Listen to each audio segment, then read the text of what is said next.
Hello everybody. You may or may not know that I've been missing in the last 3 Sundays. I took a little bit of time off. That's what I call my sabbatical. Been there about 3 years. I took 3 weeks. A little bit of time off, and well, I'm sitting right here, got my Rocky shirt on, and my daylilies. These things are so cool. I mean, they follow the sun. I mean, at night, you know, they just kind of go this way and follow it, and then they go to sleep, and then they wake up and they get back here and they follow the sun. Just amazing what flowers do. You know, don't tell me that there's no God. I mean, right there is how in the world all that stuff works. I don't know. Oh man. So what I want to do right now is what is a sabbatical? The first known use of the word sabbatical was in 1599. That's out there a ways. It's out there a long ways. And you know, the English language learners edition basically said of a sabbatical is a period of time when someone does not work in his or her job, your real job, and they're able to rest, travel, and do research, and etc. The word sabbatical has different meanings depending upon the context in which it's used. You know, it has one meaning in the academic community and another meaning in the biblical usage, and still another in many personal settings. You know, anyone can take a sabbatical for any reason, like from housework. Say, I don't want to do housework anymore, or whatever, for 6 weeks or a year, or cooking or driving. I'm going to focus on the spiritual biblical usage. Just think about this. Our pastors or ministers, are they supposed to hit the jackpot every Sunday at church? You know, with their online video ministry, with their message every single Sunday? They're supposed to ring the bell of wow every Sunday in their message? They're supposed to hit a home run every time with their message? You know, whack the high striker at a carnival and ring the bell? Are those pastors and ministers allowed to have personal problems? Depression, burnout, or maybe they just want to set one out? How about worries of failure in their messages? You know, there are large financial burdens of a church or websites to be paid for, bills all the time, you know, and just to get all that stuff paid. And maybe we need to refine our sabbatical purposes. Is sabbatical required?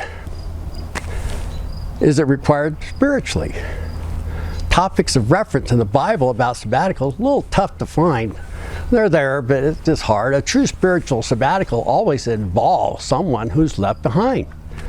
Usually the spouses or associate pastors, lay leaders, and others at the church that they have to carry an extra load. Do you stop going to church until you're cleaned up and all your mind got it all clean? Do you leave God out for a while? Try to get closer to God?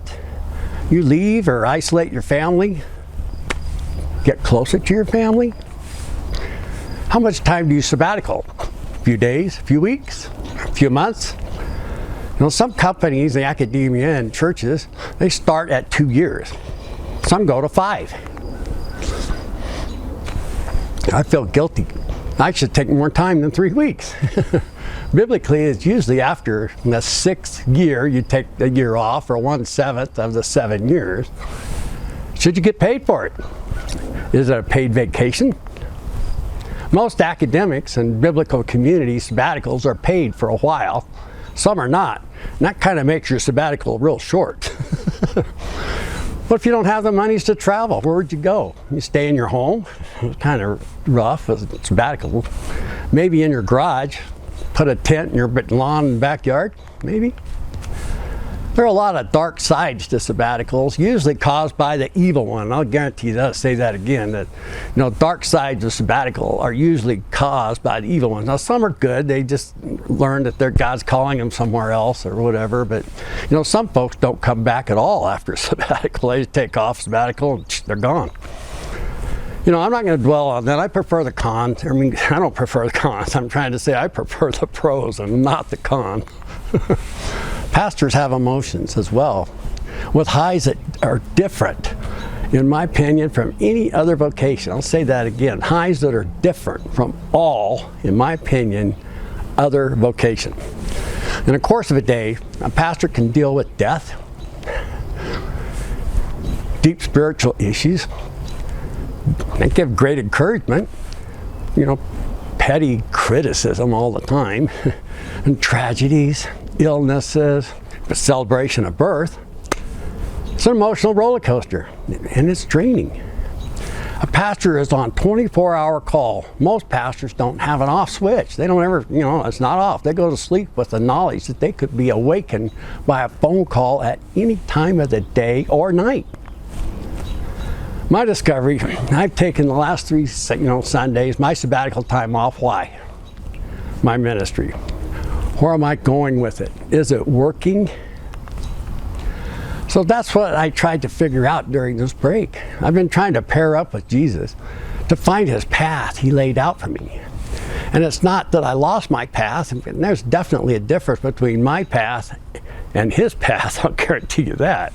Jesus was always there, but maybe it was not the exact path that he wants me on. Perhaps he's trying to show me something that I just didn't see. That could happen to anyone. At the end or after our sabbatical, do you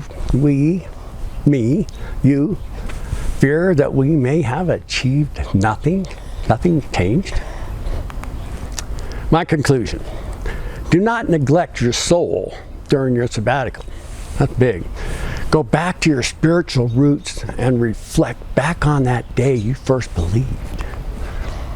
Go back to the day you received your calling and your commitment to Jesus to become his disciple. I needed a radical change by guiding me towards healing and my restoration with Jesus, rather than just finding different ways of being busy, just being busy. So I went back to the day that Jesus talked to me. That was an amazing day that just overfilled my spiritual soul. Just poured out. I went back to the day of my realignment. And now I'm resetting my compass again for J. Be like that for Jesus. Set your compass to J for Jesus. To replenish, your soul, to replenish my soul. Right now, I would like you to, just think about this perspective for planned sabbaticals, okay? Our church right now, our wonderful pastors that starts this next Sunday, as the sabbatical starts for pretty much all of the pastors. They're going to take some time off. So, please pray for each one of them as they take time off to try to walk with Jesus and replenish their soul. Just pray for them. And it starts not this Sunday, but the following Sunday is one of the first sabbaticals that starts. So if you'd like to figure out how Jesus is the only name that can connect you with heaven and get a spiritual soul, come to the Greeley Vineyard Church or any Vineyard Church near you. We'll help you with that. That's it, folks. You have a great day, and we'll see you next time. By the seventh day, God had finished the work he had been doing.